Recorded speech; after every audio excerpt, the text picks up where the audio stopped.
여러분 지난주에 이제 스승의 주일이 있었는데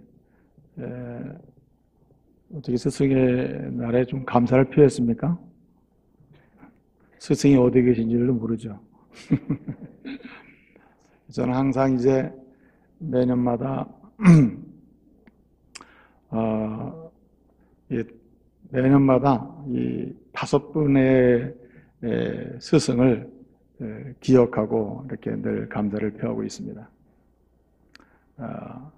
대학 때 저를 진실로 사랑하면서 지도해 주신 선생님, 대학원 때 저를 진실로 사랑하며 지도해 주신 선생님, 초등학교 때 정말 아무것도 모르던 그런 시절에 저를 인정해 주시고 격려해 주셨던 선생님 2분 있습니다. 그래서 4분을 그다음에 저의 목양에 대해서 이 목회를 훈련시켜주고 목회를 안내하며 목회자로서의 삶을 훈련시켜주는 목사님이 계십니다. 그래서 이 5분에게 매년마다 이제 감사를 표하고 또 감사한 마음을 가지고 있습니다.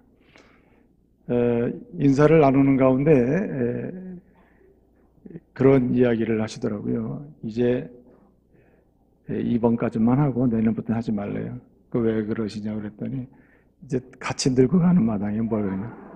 그래서 제가 무슨 말씀이십니까? 저는 아직 이제 50 초반입니다. 전 젊습니다. 그랬더니 50 넘으면 반이 넘어간 거야.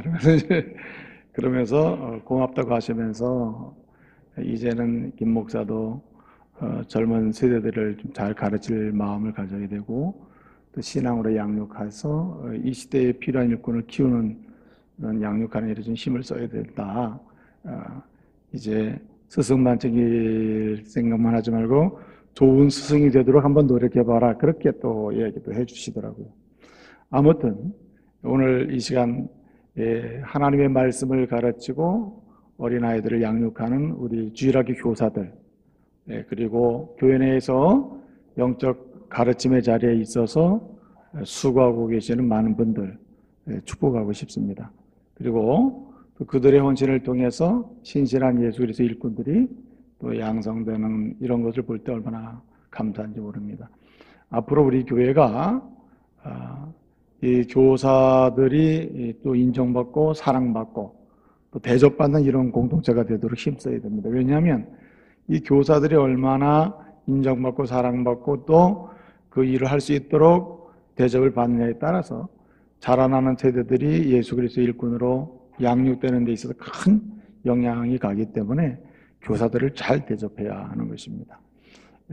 저희들이 스스로 또 좋은 스승이 되어도 하지만 교사의 역할에 있는 분들을 격려하는 일도 우리가 서로 또 함께 힘쓰고 또 도모해야 하는 것입니다. 요즘 또 이제 교회에서 아이들이 좀 이렇게 뭐 마음의 상처를 받고 이렇게 집에 가면 엄마들이 바로 전화를 해가지고 교회까지 왜 그러냐고 막 이렇게 항의도 하는 모양인데 여러분들이 좀 참는 것도 필요해요. 교회에서 아이들을 그냥 뭐 야단을 치고 싶어 치겠습니까? 하나님의 사람으로 온전케 하고 이 시대 인물로 키우기를 소원하면서 그렇게 하는 거니까 교사들의 권위를 인정하고 또 세워줄 수 있는 저와 여러분 되시기를 소원합니다. 오늘 아침 제가 이제 1부 예배를 마치고 2부 예배를 준비하고 있는데 그가 막 문을 두드려요. 그래서 이게 이 시간엔 누구신가? 예? 그래서 문을 열어보니까 난 하나가 딱 온 겁니다. 난. 예? 아주 제가 난을 좀 좋아하는 편인데 이 난을 다 이렇게 보낸 겁니다. 거기 보니까 그 가르침과 사랑을 잊지 않겠습니다. 그리고는 누가 보냈고 탁 써서 이렇게 보냈는데 책임감이 생기더라고요. 말 조심, 행동 조심, 말씀 조심하면서 가르쳐야 되겠구나. 이런 마음이 확 생겼습니다. 아무쪼록 훌륭한 스승 되시길 바랍니다. 그리고 교회 내 모든 가르치는 분들을 존경하고 또 인정하고 대접하면서 자라나는 세대들을 예수 그리스도의 신실한 일꾼으로 양육하는 교회가 충만하게 일어나도록 되도록 여러분이 함께 협력하시고 힘써 주시기를 바랍니다. 이 스승의 주일에 관해서는 이 말씀 이 정도 드리고 오늘 부부에 관한 말씀을 드리려고 합니다. 5월 21일 무슨 날이죠? 부부의 날이죠. 5월 21일 둘이 하나가 됐다. 그래서 이제 부부의 날로 지키고 있는데 이 부부의 날이 우리나라도 이제 2007년에 제정이 됐습니다. 그래가지고 이제 부부의 날로 지키고 있는데 사실 교회에서는 부부의 주일로 공적으로 지키지는 않습니다. 그럼에도 불구하고 하나님의 교회에서 이 부부의 삶을 강조하고 하나님께서 기뻐하시는 대로 그 부부의 삶의 여정을 훈련시키고 또 말씀이 안내하는 대로 우리가 순종하며 가야 될 일은 책임이기도 하고 또 특권이기도 하고 하나님의 은총이기도 한 것입니다. 왜냐하면 부부가 행복하면 가정도 행복하고 또 가정의 부부들이 행복하면 하나님의 교회가 행복한 공동체가 되는 줄로 믿습니다. 그래서 이 부부에 의해서 가정의 분위기가 완전히 달라지는 것입니다. 그래서 이 성경은 부부는 행복해야 한다는 사실을 계속 강조해주고 있어요. 여러분, 이 믿음의 부부들이 다른 믿음의 사람들에게 어떻게 기억돼야 하는가? 오늘 사도 바울은 우리에게 알려줍니다. 믿음의 부부는 행복한 부부로 기억되고 기억되도록 해야 한다. 이렇게 말씀해 주는 것입니다. 오늘 사도 바울이 로마서를 이제 편지를 쓰면서 마지막 16장에서 자신이 기억하고 있는 사람들을 이제 기록하면서 이 사람들에게도 내 문안과 인사를 전해달라고 부탁을 합니다. 그런데 그 가운데에 특별히 오늘 두 번째로 언급돼서 소개되고 있는 인물이 부부인데 브리스길라와 아굴라 부부입니다. 바울이 기억하는 바 정말 초대교회 성도들에게 많은 성도들에게 모범이 되고 도전을 줄 수 있는 행복한 부부로서 바울은 브리스길라와 아굴라 부부를 늘 소개하고 싶었던 것입니다. 여러분, 오늘 브리스길라 아굴라 부부를 통해서 주시는 바 행복한 부부가 되는 하나님의 은혜를 누리시기를 말씀으로 축복합니다. 하나님께서는 우리가 서로와 서로에게 행복한 부부로 기억되기를 원하시고 또 기억해 주기를 원하시는 것입니다. 여러분이 다른 성도들에게 어떤 사람으로 기억되고 있다고 생각하십니까? 여러분의 부부는 다른 사람들에게 어떤 부부로 기억되고 있다고 생각하십니까? 여러분, 우리는 이 다른 것 다 거절미하고 행복한 부부, 우리 주님 때문에 우리 부부는 정말 행복하다, 행복한 부부로 기억이 되고 또 소개가 되고 행복한 부부로 또 회자가 될 수 있는 이러한 믿음의 가정 되어야 할 줄로 믿습니다. 여러분, 오늘 본문 말씀을 보게 되면은 이 믿음의 부부는 반드시 행복해야 되고 행복한 부부가 될 때에 그 가정 분위기도 행복하지만 자라나는 세대들, 그 가정에서 자라는 자녀들조차도 행복한 아이들로 주 안에서 자랄 수 있음을 끊임없이 말씀해 주는 걸 우리는 잊지 말아야 됩니다. 김홍식 씨라고 이분이 쓴 책이 있습니다. 그 책이 뭐냐면 우리가 살아가는 이유라는 제목의 책인데 그 책을 보게 되면 한마디로 사람이 살아야 될 이유는 사랑하고 사랑하기 때문이고 사랑받기 때문이다. 사랑이 있기 때문에 살아갈 이유가 있는 거예요. 사랑받고 사랑하기 때문에 살아갈 이유가 있다 이 말이죠. 그러면서 그 사랑에 관해서 이야기를 합니다. 사랑은 크게 세 가지로 얘기하더라고요. 하나는 하늘이 내려준 사랑, 부모의 사랑이다 이거예요. 그 다음에 두 번째는 그 하늘이 내려진 부모의 사랑 속에서 또 만들어지는 사랑이 있다. 만들어가는 사랑이 있다.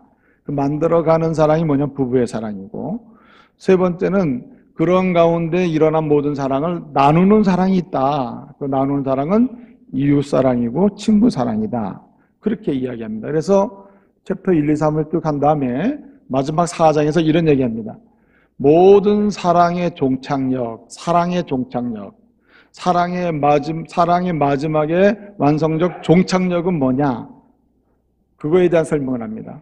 그런데 아주 특별한 이야기를 해요. 사랑의 종착역은 뭐냐? 한마디로 용서라는 거죠. 용서. 그래서 진정한 사랑은 용서가 경험되는 사랑이지 용서가 전혀 경험되지 않는 사랑은 사랑이라 볼 수 없는 것입니다. 그래서 우리는 행복한 부부로 기억되고 행복한 부부로서의 인생을 살기 위해서는 사랑할 줄 알아야 되고 그 사랑하는 가운데 특별히 무엇을 나눌 줄 알아야 되냐면 용서를 나눌 줄 알아야 된다 이 말이죠. 여러분, 오늘 브리스길라 아굴라 부부가 행복한 부부로 소개되고 있습니다. 그런데 놀라운 것은 이 사람들이라고 갈등이 없었겠습니까? 브리스길라와 아굴라 부부도 인생을 살아가는 부부니까 당연히 갈등도 있고 여러 가지 논쟁할 만한 여러 가지 그 분쟁의 소지도 있고 감정의 상함도 있었을 겁니다. 받는 상처도 있었을 거예요. 그런데 이 브리스길라 아굴라 부부가 소개되는 과정을 보게 되면 이 부부의 뭔가 큰 문제거리가 전혀 기록되지 않습니다. 뭔가 상처받은 어떤 것도 기록되지 않아요. 상처가 분명히 있었을 텐데 분명히 논쟁도 있고 싸움도 있었을 겁니다. 그런데 그런 부분이 기록되지 않고 이 브리스길라 아굴라 부부를 소개하는데 굉장히 행복한 부부로 소개하고 있습니다. 굉장히 행복한 부부로 소개하고 있다. 이 말은 브리스길라 아굴라 부부에게도 사랑이 있었고 그리고 그 가운데 뭐가 있었어요? 용서가 경험되고 있었다. 그렇기 때문에 그들은 행복한 부부가 됐다는 사실을 우리는 알 수 있다는 말입니다. 여러분, 오늘 이러한 브리스길라 아굴라 부부를 통해서 저와 여러분의 가정, 부부도 하나님이 기뻐하시는 행복한 부부로 세워지기를 말씀으로 축복합니다. 그러면 브리스길라 아굴라 부부를 통해서 보여주는 바 행복한 부부는 어떤 부부입니까? 어떤 부부가 행복한 부부가 될 수 있습니까? 오늘 처음으로 우리가 먼저 생각해 볼 수 있는 것은 뭐냐면 항상 동거하는 부부입니다. 오늘 여기 말씀 보게 되면 3절에 누구에게 문안하라고 했습니까? 그리스도 예수 안에서 오늘 브리스길라와 아굴라에게 문안하라고 했습니다. 아굴라 부부에게 문안하라 이렇게 말하지도 않고 브리스길라 부부에게 문안하라고 말하지도 않고 부부의 이름을 썼습니다. 브리스길라와 아굴라에게 문안하라고 했어요. 브리스길라와 아굴라에게 문안하라. 이 말씀의 의도는 어디에 있냐면은 함께하는 부부임을 강조하고 있습니다. 그냥 두 사람은 부부였다라는 걸 강조하는 게 아니라 이 부부가 어떤 부부냐면 늘 함께하는 부부다. 동거하는 부부다. 늘 함께 머물고 함께 움직이는 부부임을 강조해 주는 말씀입니다. 여러분, 브리스길라 아굴라 부부가 행복한 부부라는 사실을 소개해 주는데 이 부부를 신약 성경에서 6번 언급하고 있습니다. 6번. 6번 소개합니다. 3번은 누가가 사도행전을 기록하면서 누가가 3번을 기록해 주고 나머지 3번은 바울이 직접 기록합니다. 자신의 편지, 서신서에서 기록해요.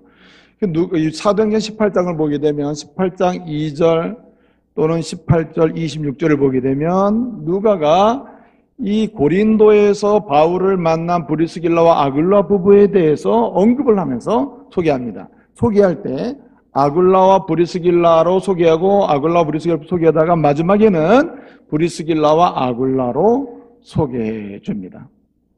그 다음에 바울이 이 부부를 소개하는데 오늘 본문에 로마서 16장에서 로마 교회 성도들에게 편지를 쓰면서 나의 문안과 인사와 사랑을 특별히 로마에 있는 브리스길라 아굴라 부부에게도 특별히 전해줘라 하면서 브리스길라와 아굴라 부부를 언급해주고 있어요.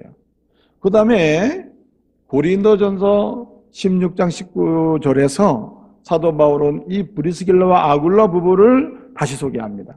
그리고 디모데에게 편지를 쓰면서 디모데후서 4장 19절에서 바울은 3번째로 다시 편지를 쓰면서 브리스길라와 아굴라 부부를 소개하고 있는 것입니다. 누가가 의도했던 의도하지 않았던 그리고 바울이 계산적이든 계산적이지 않았던 간에 누가가 3번을 기록하고 바울이 3번을 언급함으로써 신약 성경을 해석하는 하나의 틀 속에서 볼 때에 이 부부가 얼마나 온전히 상대적이겠죠. 완벽한 인간의 완전함은 아니라 하더라도 이 부부들 관계 속에서 상대적으로 이 부부가 다른 초대교회의 어떤 가정들보다도 그렇게 모범적이고 그리고 앞에 세워서 소개할 만큼 뭐였다고요? 아주 모범적인 행복한 부부였음을 강조해주고 있다는 말입니다. 누가가 3번을 기록하고 바울이 3번을 기록함으로써 아주 모범적인 면에서 온전한 행복한 부부였음을 이 말씀은 강조해주고 있다는 말이에요. 근데 이 행복한 부부라는 이 사실을 강조해주고 소개할 때 그 초점이 어디냐면 늘 함께 했다는 말입니다. 사람이 부부 사이가 좀 기분이 안 좋고 이렇게 좀 마음이 좀 서먹해지고 감정상으로 좀 상처가 있고 마음이 상하면 가장 먼저 드는 마음이 뭐죠? 1번 더 가까이 가고 싶다. 2번 떨어지고 싶다. 더 떨어지고 싶잖아요. 그렇죠? 그런데 오늘 이 브리스길라와 아굴라 부부의 이미지는 뭐냐면 항상 같이 가는 거예요. 항상. 예? 여러분 혹시 부부 사이가 아주 불편한 관계고 또 너무 부부 사이가 너무 이렇게 갈등이 있는 관계고 부부 사이가 내적으로 너무 힘든 관계라 하더라도 저와 여러분은 예수 그리스도 안에서 구원받아서 다 배우자를 만난 자들이므로 그럴 때도 가까이 가시길 바랍니다. 예? 아멘.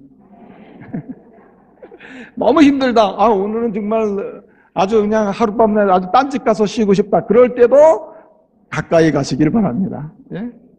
예? 이게 참 힘들긴 해요. 힘들긴 하지만 어쨌든 하나님이 말씀하신 행복한 부부의 특징이 있습니다. 그 특징은 뭐냐면 항상 함께 한다는 거예요. 함께 한다. 이 함께함이 혹시 함께할 수 없는 상황에 정서를 가지고 있더라도 계속해서 말씀을 따라서 함께하면 그 불편한 정서가 풀릴 줄로 믿습니다. 이게 굉장히 중요해요. 아무리 불편한 정서 속에 있다 하더라도 말씀을 따라서 주님이 우리에게 늘 함께하듯이 함께하고 함께 머물고 함께 동행하고 함께 움직이면 그 가운데서 정서도 감정도 때로는 의지의 문제도 풀릴 줄로 믿습니다. 여러분 성경을 보게 되면 아담을 만드시고 하와를 만들어 주시잖아요. 아담의 갈빗대를 취하사 하와를 만들었다 그랬어요.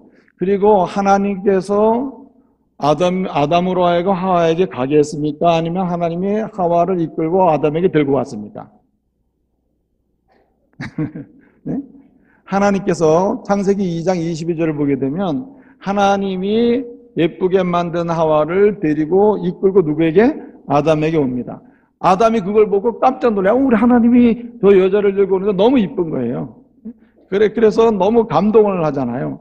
근데 주님이, 우리 하나님이 이렇게 이쁜 하와를 아담을 위해서 만드셨을 때 뭘로 만들었죠? 갈빗대로 만든 돕는 배필을 만들었다. 이거 뭐 하나만 말하면 하나만 알고 이게 좀 수업이 안 되네. 수업이 안 돼.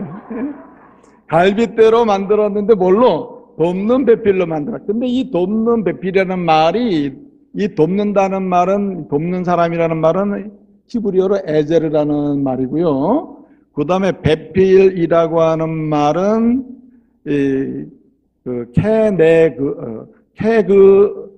케그네토라는 말이에요. 케그네토. 케라는 말은 뭐뭐처럼이라는 말이고, 그네토라는 말은 한발에 돕는다는 뜻이거든요. 이렇게 뭐랄까요?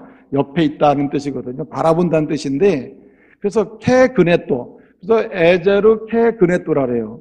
근데 이것을 그대로 하면 뭐냐면 돕는 배필의 원래 의미는 뭐냐면 마주 보는 사람처럼 돕는다는 뜻입니다.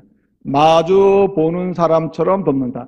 그러니까 뒤에서 돕는 개념이 아니라 마주 보고 있으면서 돕는 겁니다.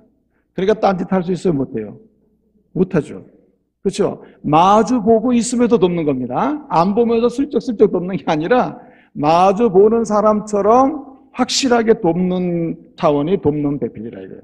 근데 여기서 이 돕는다는 말이 대단히 중요합니다. 돕는다는 말이 에제르라고 하는 말인데, 이 에제르라는 말은, 이 돕는다는 말은 본래 어떻게 돕는 거냐면 강하게 돕는 것을 의미해요. 강하게. 적당하게 돕는 게 아니라 강하게 돕는 겁니다. 확실하게 돕는 겁니다. 한마디로 따라서요. 몸 바쳐 돕는 것이다. 몸을 바쳐서 돕는 거예요. 한마디로 얘기하면 강하게 내 모든 걸 줘가면서 돕는 거예요. 이것이 에제르예요. 그러면 여러분 보세요. 이 세상 사람들 중에서 여러분을 위하여 아예 몸 바쳐 여러분을 도와준 분이 있어요, 없어요? 찾아보기 힘들잖아요. 이 세상 속에서, 역사 속에서 우리를 위해서 몸 바쳐 도와준 분이 누굽니까? 예수님이죠.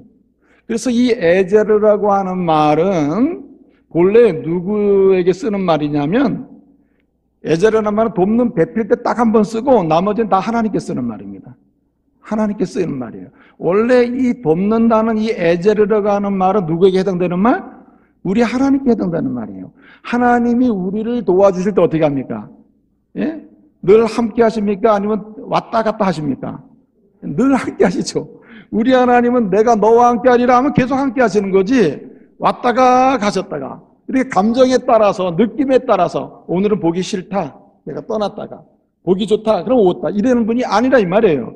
그렇기 때문에 여기 돕는 배필이란 하나님의 마음으로 하나님께서 우리를 전폭적으로 사랑해 준 것처럼 그렇게 남편이나 아내를 그렇게 전폭적으로 사랑하고 하나님 마음으로 돕고 하나님 마음으로 그리고 격려하고 하나님 마음으로 함께하는 것, 이것이 돕는 배필인 줄 믿으시길 바랍니다.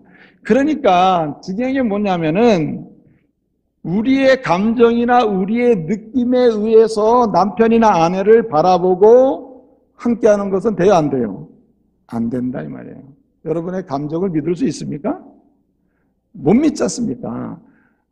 그냥 어떤 순간에는 여보 사랑해, 뭐 당신밖에 없어, 그렇게 뭐 굉장한 고백을 했다가 뭐 특정한 상황이 되면 진짜 잘못 선택했나 봐, 뭐 이거 애초에 그때 어떤 그 상황에 그냥 헤어져야 되는데, 이런 느낌을 막 갖고 마음에 막 말은 안 하지만 막 마음에서 표현해야 안 해요.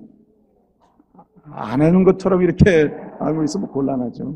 그게 인간의 마음이라 이거예요, 인간의. 그런데 그 마음이 그렇다고 해서 이런 마음 가지고는 당신한테 사랑한다는 말 안 할 거야, 이런 마음 가지고는 당신 옆에 안 갈 거야, 이런 마음이기 때문에 나는 당신에게 옆에 안 있을 거야, 돼요, 안 돼요? 안 된단 말입니다. 이런 감정의 기초에서 옆에 갔다가 안 했다 해서는 이건 안 된다. 이런 사람은 하나님이 주시는 진정한 행복한 부부로 나아갈 수가 없다는 말입니다. 마치 돕는 배필이 의미하는 바, 내 마음은 아닌데 그러나 하나님의 마음은 어떻게 했어요? 가까이 가야 되는 거거든요. 그러므로 에제르는 내 마음이 아니라 하나님 마음으로 하나님이 우리에게 하신 것처럼 그렇게 남편에게 아내에게로 가야 된다. 그러니까 뭐 항상 어떻게 합니까? 항상 같이 있을 수밖에 없다는 말입니다. 저와 여러분이 늘 아내와 남편 늘 함께 머물고 함께 동행하는 은혜가 있기를 말씀으로 축복합니다. 요즘에 사람들이 이런 이유 저런 이유 돼가지고 어떻게든지 따로 놀려고 하는 분들이 많다 이 말이에요. 따로 어떻게 좀 시간을 가져보려고 하는 사람들이 많아요. 그런데 말씀은 그게 아니에요. 어떻게든지 연구하고 노력을 해가지고 뭐 하기를? 함께 하기를 힘써야 된다. 함께 하기를. 마치 에제르의 주인 되신 하나님이 늘 우리와 동행하시고 함께 하시고 우리를 향한 마음을 쏟아주시듯이 우리도 그 마음을 늘 함께 하기를 힘쓰고 함께 하는 가운데 어떻게 해요? 우리의 마음을 쏟기를 원하며 또 마음을 나눌 수 있어야 된다 이 말이죠. 요즘에 이제 조기 은퇴하시는 분들 많잖아요. 그렇죠? 정말 조기 은퇴 여러 가지 명예퇴직 하시는 분들 많은데 요즘에 수명이 기니까 은퇴를 정상적으로 해도 아주 젊지 않습니까? 그런데 이 은퇴를 하면은 은퇴하신 이 남자분들이 아주 너무 힘든 거예요. 왜냐하면 집에서도 환영 못 받고 어디 가도 또 환영 못 받는다 이 말이죠. 그래서 이 은퇴하신 분들을 향한 별명이 뭡니까? 삼식이다, 삼식이. 예? 그래서 요즘에 여자들 그런 데지 않습니까? 요즘에 나 우리 집에 삼식이가 있어가지고 나 아주 너무 피곤해. 그 삼식이가 뭐냐? 하루 세 끼 꼬박꼬박 챙겨 먹어야 될 사람. 그래가지고 이 삼식이 때문에 나가지도 못하고 나갔다가 점심때 들어오고 또 잠깐 나갔다 좀 놀만하면 또 저녁에 딱 6시에 들어와야 되고 이게 너무 힘들다는 거예요. 예? 여러분 그 은퇴하신 분들도 사실은 얼마 전에 그 서울대 대학원생 고 나무 학생이 연구 결과를 발표했는데 그 결과가 뭐냐니까 이렇게 삼식이가 있는 집 있잖아요. 이렇게 은퇴하셨다. 남편 되시는 분이. 그럴 때 그 은퇴자가 있는 집안의 아내는 그렇게 병이 몸이 약해진다면 몸이 너무 힘들어서. 예? 그래서 병에 잘 걸린대요. 근데 또 은퇴하신 분은 그런 전혀 문제가 없나요? 은퇴하신 분도 힘들어요. 왜냐? 정체성이 혼란이 오고, 그리고 또 뭡니까? 사회적인 그런 연결망이 무너집니다. 한 1년만 지나면 사회적으로 연결하고 지냈던 사람들의 관계가 다 끊어져 버려요. 아주 이게 연결이 잘 안 된다. 그러니까 거기서 오는 너무 힘든 게 있거든요. 예? 그런데 이 아내들은, 예? 그 일하느라고 은퇴하기까지 고생한 남편의 그 수고를 기억하지 못하고, 남편이 은퇴하는 바람에 소득이 감소되고 수입이 줄어들어. 그리고 자기 쓸 만큼 쓰지 못해. 거기다가 하루 세 끼 밥을 꼬박꼬박 챙겨주는 노동을 해야 되고, 하루 종일 같이 있으려니까 뭘 해야 될지도 모르고 너무 힘들단 말이죠. 그래가지고 여성들이 어떻게든지 남편 몰래 밖으로 나갈 생각 많이 한다는 거죠. 시간을 만들어 동창회 있고 뭐 있고 이렇게 해야 된다. 근데 여러분 생각해 보세요. 은퇴하신 분들은 끝까지 따라다녀야 된다는 거예요. 아내를. 왜냐하면 은퇴하고 나면 사회적 연결망이 점점 약해진데 이 주부들은 사회적 연결망이 너무 견고한 거예요. 무슨 뭐 시장 관계, 무슨 동네에다가 무슨 뭐 개에다가 해가지고 너무 든든해. 그러니까 이 은퇴하신 남편은 아내만 따라다니면 연결되는 건 어려움이 없다 이거죠. 관계에서. 근데 이 남편들이 따라다닐 수만 있다면은 좋은데 아내들이 절대 못 따라오게 한다는 거예요. 그래서 남편들이 더 상처가 크다. 아니 그나마 좀 은퇴하고 나서 아내를 좀 따라다니면서 재밌게 놀려고 그랬는데 아내는 절대 따라오지 못하게 한다. 그 왜냐하면 이 여성의 사회적인 어떤 활동을 하면 제일 큰 수치가 이거래요. 네 남편 은퇴했어 안 했어? 은퇴했어. 아이고 너도 끝났다. 이렇게 된다는 거예요. 그런데 믿음의 사람은 그래서는 안 된다 이 말이죠. 어떻게 해야 됩니까? 은퇴한 남편을 더 존중히 여겨서 많이 들고 다녀야 되는 거예요. 시장도 들고 다니고 또 친구 모임에도 들고 다니고, 그리고 우리 남편은 이렇게 영광스럽게 은퇴를 했다. 나 이 남편 때문에 삶의 의미가 있었고 너무 행복했다. 이렇게 존중해 줘야 된다 이 말이에요. 웃지만 말고 아멘지 마셔. 이거 왜 중요하냐면은 실제로 은퇴한 사람들이 심리적인 질환이 생기기 시작했다는 거예요. 근데 여러분 예수를 믿는 사람들이 믿는 가정의 남편이 은퇴 후에 이렇게 심리적 질환과 갈등이 생겨가지고 아파하면 이게 되겠어요? 이건 누구 책임이에요? 따라하세요. 아내 책임. 아내 책임이래요. 아내가 들고 다니질 않은 거예요. 아내가 대접을 안 해준 거예요. 아내가 존중이 여기지 않은 겁니다. 그러므로 제가 왜 이 말씀을 드리냐면은 여러분 보세요. 하루속히 식사를 챙겨드릴 수 있는 남편이 있다는 걸 고맙게 여겨야 돼요. 여러분 남편이 어떤 분은 우리 아내도 가끔씩 그래요. 여러분 여보 저녁 먹고 갈까 아니면 들어갈까 그러면 웬만하면 먹고 들어오라고. 그래서 내가 아니 왜 그러냐 이렇게 얘기하면 오늘 내가 무슨 일 묻을 때면 나도 늦게 들어갈 상황이니까 웬만하면 먹고 오는 게 좋겠다. 그래서 마음이 나 오늘 된장찌개 먹고 싶은데 근데 나는 은퇴도 안 했는데 이런 마음 든다 이 말이에요. 그러면 은퇴한 사람이 밥을 먹으려는데 이 식사를 제공해 주지 않으면은 이건 죽으라는 얘기와 같죠. 왜냐하면 식사의 문제는 모든 희락의 근원이에요. 이게 굉장히 기본적인 기쁨의 시작이다 이 말이에요. 이게 하나님 주신 은혜거든요. 그러므로 이 식탁 교제를 통해서 우리는 함께 있는 시간을 더 많이 가져야 할 줄로 믿습니다. 그것저것 싫으면 들고 다니고 사주든지 이렇게 식사를 대접해주든지. 그래서 믿음의 가정에서 가장 중요한 게 뭐냐면 식탁 교제인데 이 식탁 교제를 통해서 우리는 늘 함께하는 즐거움을 새롭게 경험하고 시작할 수 있어야 된다는 거예요. 이 식탁 교제가 모든 함께함의 시작이라는 말입니다. 이 은혜 누리시기를 바랍니다. 브리스길라 아굴라 부부는 늘 같이 가는 거예요. 늘 같이 가. 늘 같이 가는 일에 있어 시작이 뭐냐면 영적 양식이든 육의 양식이든 같이 즐기는 거예요. 같이. 그것이 그 부부를 행복하게 만든 근원이 된다는 말입니다. 또 한 가지는 오늘 말씀을 보게 되면은 동거할 뿐만 아니라 동역하는 것입니다. 동역. 오늘 말씀 보게 되면 사도 바울은 이렇게 얘기합니다. 그 부부는 나의 동역자야. 근데 이 말은 굉장히 중요합니다. 사도 바울의 일에 동역했다는 의미지만 동시에 그 부부이기 때문에 그 부부가 서로 뭐예요? 동역을 하는 것입니다. 그러니까 바울의 사역에 동역했다는 말 이전에 그 부부는 항상 일을 하든 주의 일을 하든 아니면 뭐 이 천막 만드는 일을 하든 무슨 일을 하든 항상 뭐 했어요? 동역했다는 말. 이 동역했다는 말이, 이 동역자라는 말이 시네루고스라는 말입니다. 시네루고스. 이 말은 뭐냐면 세 가지 의미가 있는데 늘 함께 일한다는 겁니다. 일을 혼자는 절대 안 한다. 함께 일하면서 동시에 자기가 희생해서 내놓을 것이 있으면은 후원합니다. 후원. 함께 일하면서 저 사람에게 없는 게 있잖아요. 예컨대 남편이랑 내가 둘이 일하지 않습니까? 함께 일하는 게 동역이고 두 번째는 일을 할 때 보면 남편에게 없는 내 것이 있다. 근데 그것을 어떻게 해요? 내놓는 것입니다. 그래서 함께 일하고 동시에 후원을 해요. 그 다음에 세 번째는 뭐냐면 성취되도록 촉진시킵니다. 그러니까 정체해 있거나 멈추거나 후퇴되거나 만드는 사람이 아니라 동역은 뭐 하는 거라고요? 성취되도록 촉진시키는 상태를 동역자라고 합니다. 근데 이 브리스길라와 아굴라 부부가 여러분 돈을 많이 벌었겠어요? 안 벌었겠어요? 여러분 생각이야. 이 브리스길라와 아굴라 부부는요, 텐트 만드는 사람이거든요.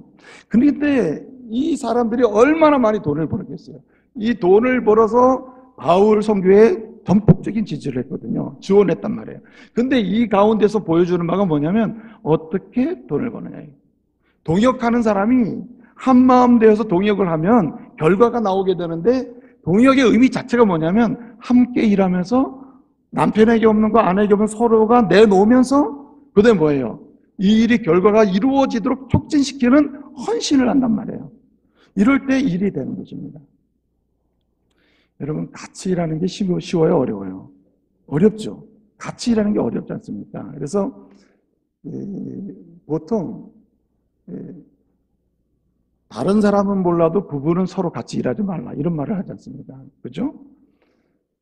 2010년부터 작년까지 올해도 마찬가지인데요. 영어 단어 중에 신조어가 있습니다. 이게 뭐냐면 신조어가 뭐냐면 맨스플레인이에요. 맨스플레인이 뭐냐면 맨 남자 플러스 익스플레인 설명하다는 뜻이거든요. 그래서 한마디로 남자가 어떤 설명을 하고 강요한다는 의미입니다. 이 말은 뭐냐면은 왜 함께 일하기가 어려우냐면 남자들의 특징이 뭐냐면 여자들은 나보다 조금 못하다.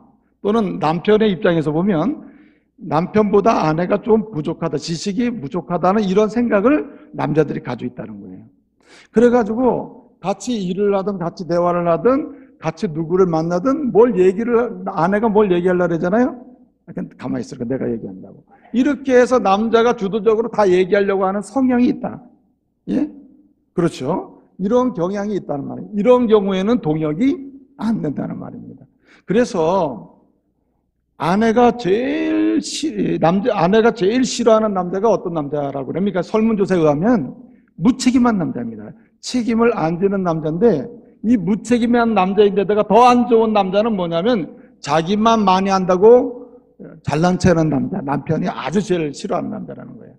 그러면 이 남자가 제일 싫어하는 아내는 어떤 여자냐? 설문조사에 의하면은 한마디로 남편을 인정하지 아니하고 자존심을 계속해서 건드리는 여자가 제일 싫은 여자라는 거예요.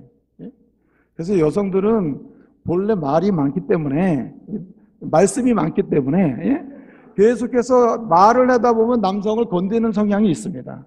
근데 남자는 말은 적게 하는데 단 한 번으로 여성을 완전히 상처받게 해주는 거예요.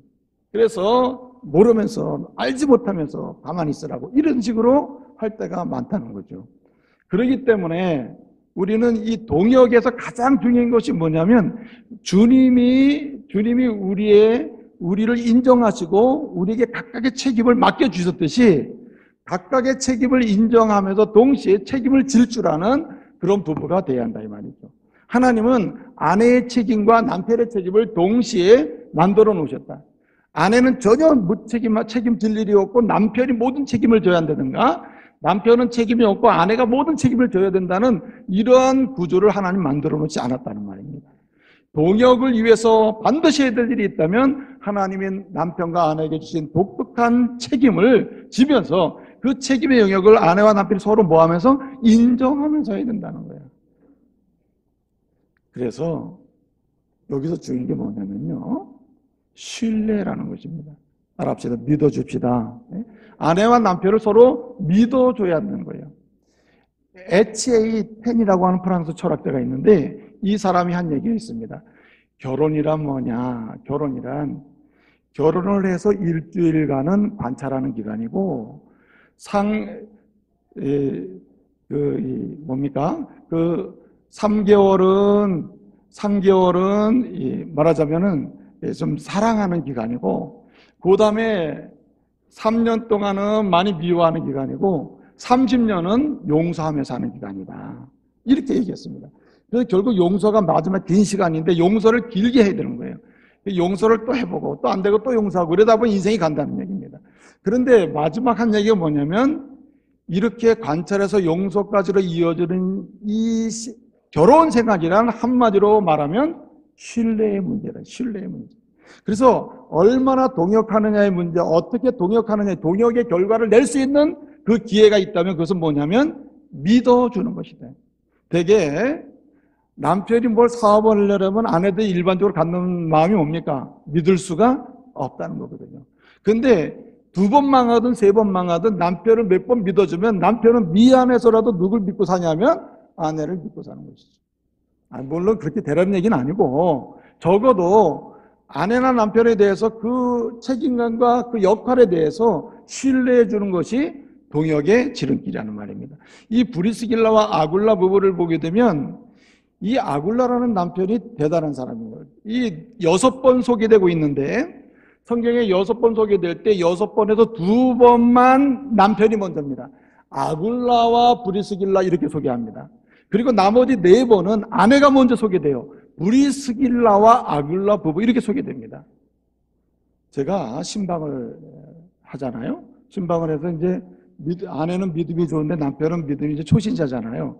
그리고 뭘 얘기하다 보면 이렇게 얘기합니다. 무슨 집사님하고 무슨 성도님에게 이렇게 이제 제가 얘기할 때가 있거든요. 그래서 제가 신방을 오잖아요. 그러면 시험에 들었다는 거예요. 왜 그러냐? 그러지 않아도 믿음이 안 좋은 남편이 목사님이 기도하고 말씀 전하실 때에 부인 이름 먼저 하고 남편 이름은 그냥 뒤에다가 붙이기도 하고 안 붙이기도 하고 이래가지고 시험에 들었다는 거예요. 굉장히 어려운 말이에요. 그렇죠? 그런데 아굴라는 절대 시험에 안 들었어요. 예? 아굴라는 아예 이렇게 2번은 아굴라 남편 먼저, 그 다음에 나머지 4번은 아내 먼저인데 이 말은 부부가 소개될 때보다 상당 부분은 아내 먼저 소개되고 남편이 뒤에 소개됐다는 말이에요. 그럼에도 불구하고 아굴라는 여기에 대해서 이의를 제기하지 않는다. 상처받거나 그러지 않는다. 이 말은 뭐냐면 하나님이 아내에게 주신 독특한 책임 영역이 있고 자기를 준 영역이 있는데 나는 아내를 신뢰하고 아내는 나를 신뢰한다는 것이죠. 저와 여러분이 서로 부부에 대해서 신뢰하는 은혜가 있기를 말씀으로 축복합니다. 일단은 경험을 해보기 전에 신뢰해 주는 게 좋다. 나는 내가 경험해보지 않는 다음에 난 믿을 수가 없다. 그건 부부 생활이 아니다는 거죠. 행복한 부부는 먼저 믿어줘라. 속아도 믿어주고 실수해도 믿어주고 신뢰를 하는 것이 행복을 하는 지름길임을 믿으시길 바랍니다. 마지막 한 가지 말씀드리고 싶은 것은 뭐냐면 오늘 말씀 보게 되면 그리스도 안에서 그리고 그 집에 교회가 있었다라는 말이 나옵니다. 그리스도 안에서 무난하고 5절을 보니까 아굴라 집에 브리스길라 집에 뭐가 있었다 그랬어요? 교회가 있었다 그랬어요. 그 집이 교회였다. 그 말은 무엇입니까? 충성했다는 말입니다. 우리 하나님께 충성하는 부부가 결국 행복으로 가는 기회를 얻게 된다는 말입니다. 사람은 양자 간에 자기의 주장이 옳은 것도 있지만 틀린 것도 너무나 많은 것입니다.